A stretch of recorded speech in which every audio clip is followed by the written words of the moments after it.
नमस्कार। आज के इस एक्सप्लेनर में हम आधुनिक इंडस्ट्रियल दुनिया के एक ऐसे अनसंग हीरो की बात करने वाले हैं जिसके बिना शायद ही कोई बड़ी फैक्ट्री चल सके। जी हाँ, हम बात कर रहे हैं 3 फेज इंडक्शन मोटर की। एक ऐसी मशीन जो किसी अदृश्य पावर हाउस की तरह बस लगातार अपना काम करती रहती है।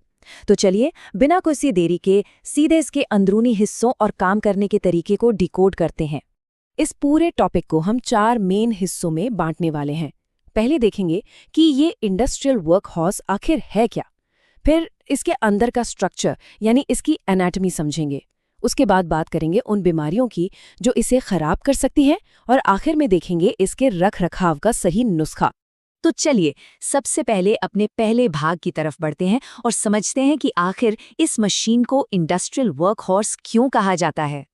ओके, तो इसे थोड़ा आसान भाषा में समझते हैं।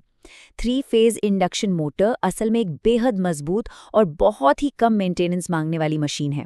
इसका मेन काम बहुत सीधा है। ये 3 फेज एसी सप्लाई वाली इलेक्ट्रिकल एनर्जी को लेती है और इलेक्ट्रोमैग्नेटिक इंडक्शन के जरिए उसे मैकेनिकल एनर्जी में बदल देती है। मतलब रॉ बिजली को एक ऐसी ताकत में बदलना जिससे भारी भरकम चीजें आसानी से घूम सकें। है ना कमाल की बात। अब आप सोच रहे होंगे कि इसका इस्तेमाल होता कहाँ है। ये आपके चारों तरफ मौजूद हैं। बड़े बड़े कंप्रेसर, भारी पानी के पंप, फैक्ट्रियों में सामान खींचने वाले कन्वेयर बेल्ट और हाँ, HVAC सिस्टम। बड़ी बड़ी बिल्डिंग्स में जो ठंडी हवा आपको रिलैक्स करती है ना, उसके पीछे यही मोटरें बिना थके काम कर रही होती हैं। चलिए, अब जरा इस मोटर के अंदर झांक कर देखते हैं और इसके दूसरे भाग यानी इसकी एनाटॉमी को समझते हैं। अगर हम इसके मेन पार्ट्स की बात करें तो इसके 2 सबसे अहम हिस्से हैं, स्टेटर और रोटर। स्टेटर को आप इस मोटर का दिल मान सकते हैं। ये अपनी जगह पर फिक्स रहता है, इसमें 3 फेज वाइंडिंग होती है और ये एक घूमता हुआ मैग्नेटिक फील्ड जनरेट करता है। और दूसरी तरफ है रोटर, जो स्क्विरल केज या वाउंड टाइप का होता है। ये रोटर मोटर की मांसपेशियों की तरह है, जो स्टेटर के बनाए मैग्नेटिक फील्ड से रिएक्ट करता है और तेजी से घूमने लगता है। इन दोनों का ये तालमेल ही इस पूरी मशीन में जान डाल देता है। अब इसके मैकेनिकल ढांचे को देखते हैं। सबसे बाहर होता है फ्रेम या हाउसिंग, जो अंदर के नाजुक हिस्सों को किसी भी बाहरी डैमेज से बचाता है। फिर आता है शाफ्ट। ये वो हिस्सा है जो अंदर पैदा हुई ताकत को बाहर की मशीनों तक ट्रांसफर करता है। और हाँ, टर्मिनल बॉक्स, जो इसका इलेक्ट्रिकल कनेक्शन पॉइंट है, जहां से इसे पावर दी जाती है। किसी भी मशीन की तरह इसमें भी फ्रिक्शन और गर्मी को कंट्रोल करना बहुत जरूरी है। यहाँ काम आते हैं बियरिंग्स, जिन्हें हम मोटर के जॉइंट्स कह सकते हैं, जो एकदम स्मूथ रोटेशन देते हैं। इन बियरिंग्स को सपोर्ट करने के लिए एंड शील्ड्स होते हैं। और क्योंकि इतनी ताकत में गर्मी तो पैदा होगी ही, इसलिए कूलिंग फैन और कूलिंग फिन्स मोटर की पसीने की ग्रंथियों की तरह काम करते हैं।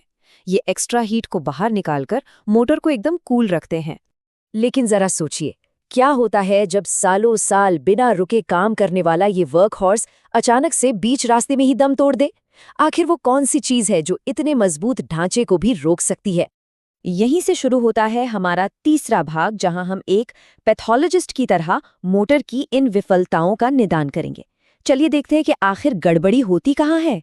देखिए, कई बार बहुत छोटी छोटी चीजें बड़ा नुकसान कर देती हैं, जैसे कि ओवरहीटिंग। अगर वेंटिलेशन खराब है या मशीन पे जरूरत से ज्यादा लोड है तो मोटर बहुत ज्यादा गर्म होने लगती है। और दूसरी बड़ी प्रॉब्लम है बियरिंग फेलियर। अगर लुब्रिकेशन या ग्रीस की कमी हो गई, अलाइनमेंट बिगड़ गया या अंदर गंदगी चली गई, तो ये जॉइंट्स जाम हो जाते हैं और पूरा सिस्टम वहीं का वहीं रुक सकता है। अब इस स्लाइड में जो बात है ना, वो बहुत ही दिलचस्प है। कई बार अंदरूनी कमियां बिल्कुल खामोशी से काम करती हैं, जैसे इलेक्ट्रिकल फॉल्ट्स, जो अक्सर वोल्टेज ऊपर नीचे होने या इंसुलेशन के फेल होने से वाइंडिंग को जला देते हैं। लेकिन रोटर बार्स की कहानी थोड़ी अलग है। बार बार गर्म और ठंडा होने से, जिसे हम थर्मल साइक्लिंग कहते हैं, ये बार्स अंदर ही अंदर कमजोर हो जाते हैं। जब तक इसका असर बाहर दिखता है तब तक काफी नुकसान हो चुका होता है। और हाँ, सिर्फ अंदर की प्रॉब्लम ही नहीं, बाहर की गड़बड़ियां भी उतनी ही खतरनाक हैं। वाइब्रेशन की समस्या अक्सर सिर्फ ढीली माउंटिंग या रूटर के बैलेंस बिगड़ने से शुरू होती है। और एक बहुत ही क्रिटिकल सिचुएशन है सिंगल फेजिंग। इमेजिन कीजिए, सिर्फ एक छोटा सा फ्यूज उड़ जाए या एक कनेक्शन ढीला हो जाए और 3 में से एक फेज गायब हो जाए। ये इतनी बड़ी प्रॉब्लम है कि मोटर को तुरंत रोक सकती है या वाइंडिंग को बुरी तरह जला सकती है। तो अब आते हैं अपनी आखिरी और चौथे भाग पर। बीमारी तो समझ ली, अब बारी है इसके सही इलाज और रखरखाव की।